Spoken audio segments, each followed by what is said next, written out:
Hey guys, good day to you. Welcome back to the show. It's wonderful to see you, and today we're going to talk about stonks. But before we get into that, if you like the video, please give it a thumbs up. Give us a subscribe and click on the bell icon for notifications if you like the kind of content I do. And of course, this video is brought to you by our friends over at Hellebarde Games. Hellebarde Games makes the modules that they would like to play. So whether it is OSR, Castles and Crusades, or 5th edition, old school rules are in play at the table. And you can pick up Hellebarde's products at DriveThruRPG or directly from their website at hellebardegames.com. So let's go ahead and jump into this. And I want to thank Vinny Notarbartolo.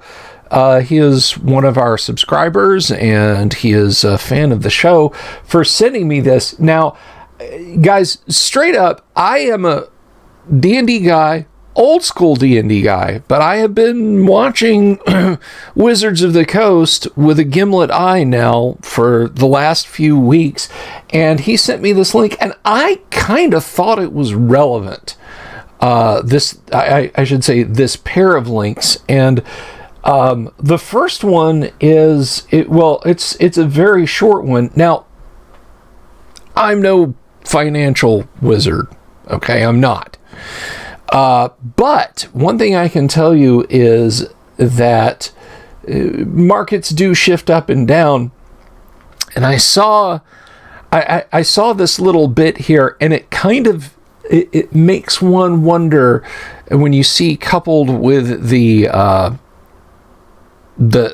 second thing that I'm going to talk about here, it'll really make you wonder. So let's look at this. Hasbro Inc. stock falls Monday, underperforms market.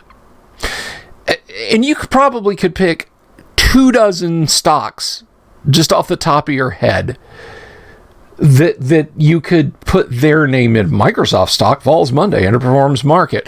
ConAgra stock falls Monday, underperforms market. Stocks go up and down. I get it. There's not much substance to this. It's just really an update. Shares of Hasbro slid 1.94% to 60.53 Monday on what proved to be an all-around grim trading session for the stock market. So there we go. Things were tough all over. I'm not about to jump up on the table and go full Howard Beale and say, this is because D&D and the OSR. That's not what I'm saying here. But it is an interesting lead-in. It is an interesting lead-in to the other thing. Now, one thing I also am not is a Magic the Gathering guy.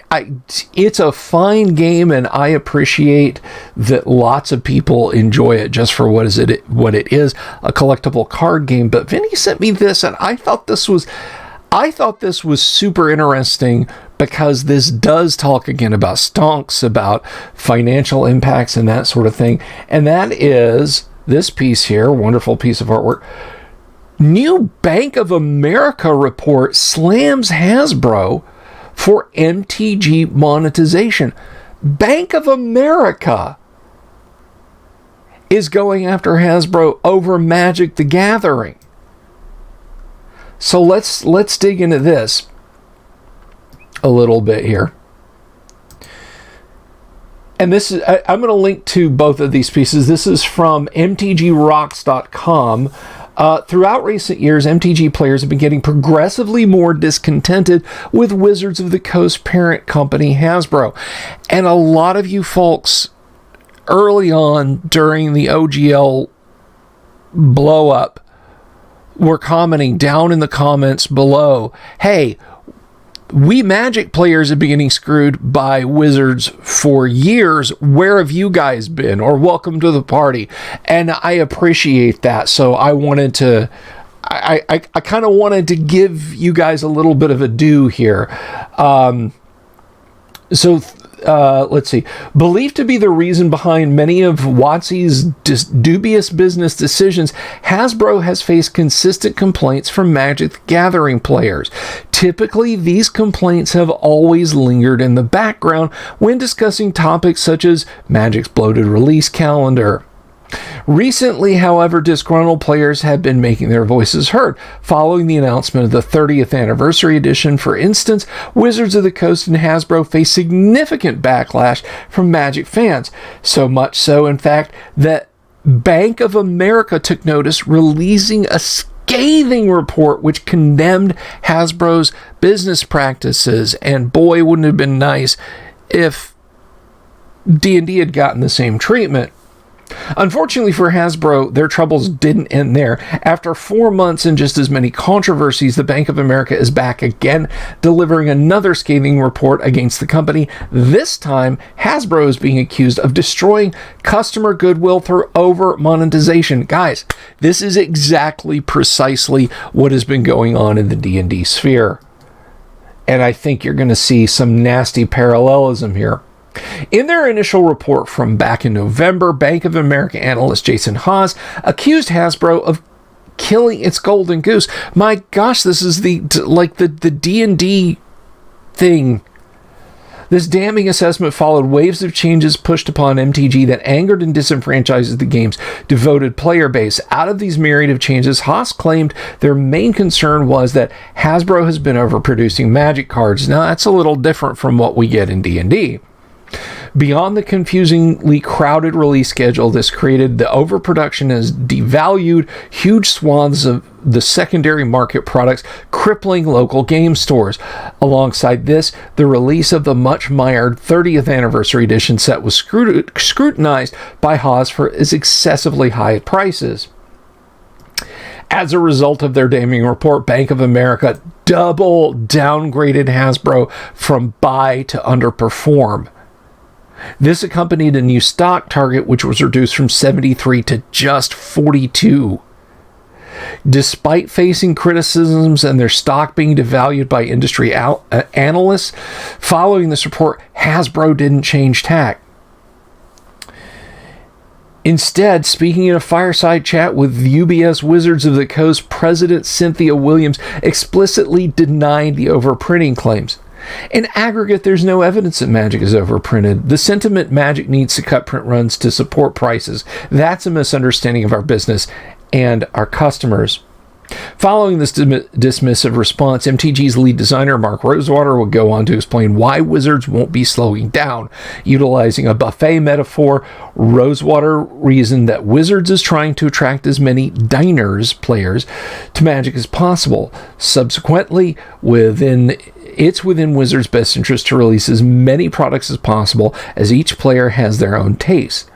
Now, my question to Magic gamers is isn't there a finite number of numbers you can put in each quadrant of the card to make different combinations? I don't know. I don't know Magic stuff. I willingly show my ignorance here, but let's continue. With this while this approach makes sense in theory, it nevertheless supports Haas' assessment that Hasbro is destroying the long-term value of the brand in favor of short-term profit. And again, gee, doesn't that sound exactly like what they tried to do? This is what they're doing in the Magic sphere. And if those of us on the RPG side are looking at this going, my God, this is exactly what they're doing to us, it is part of a broad strategy. They want this for everything that they're producing.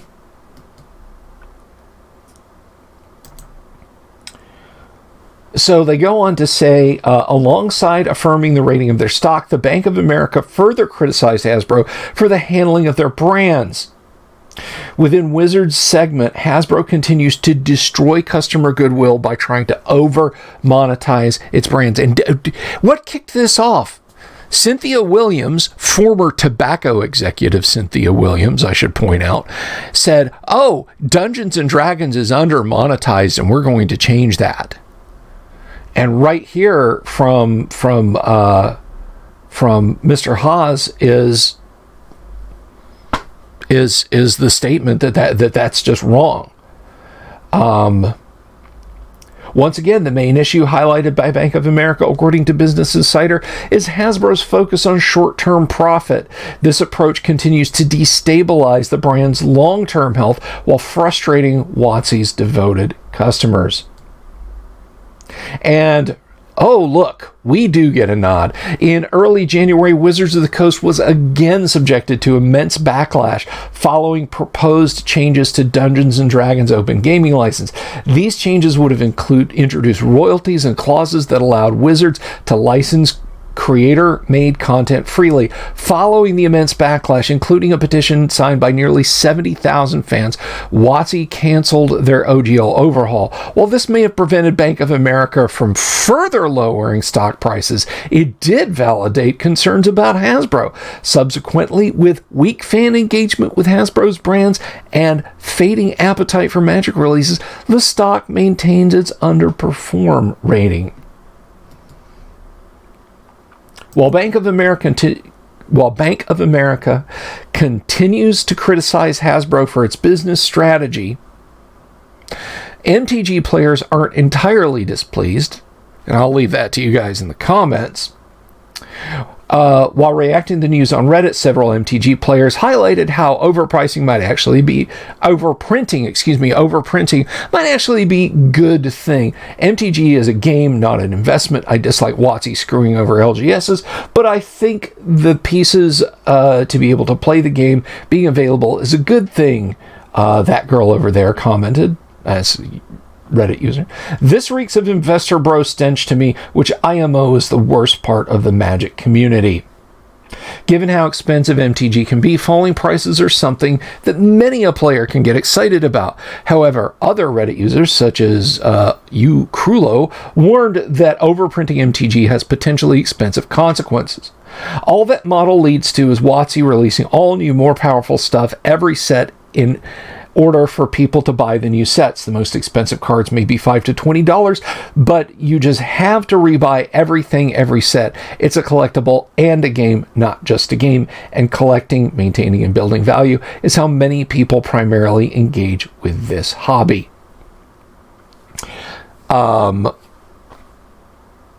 So there you go, guys. It looks like the Hasbro train, the Wizards of the Coast train, is still very out of control, and with Bank of America stepping in and swinging for their knees like that, that's, man. And even the Magic the Gathering site can't ignore a Magic the Gathering site, I should say, can't ignore what happened with the OGL. So there you go. My Magic folks who came to the channel when all this blew up, and you've commented, you've left some very incisive comments. What do you guys think? And broadly to everyone, what does everyone think? Can they pull out of this nosedive? Let me know in the comments below. We've got some more videos coming today. And of course, tonight we have a live stream happening. We're going to demo some classic Space Hulk. That's right. We're going to play some classic Space Hulk tonight. So I hope you'll stop by at around 8 to join us for that. But until the next video, guys, be good to each other. Peace. And please leave the video a like and click subscribe and the bell icon if you haven't already. And I'll see you guys in just a little while.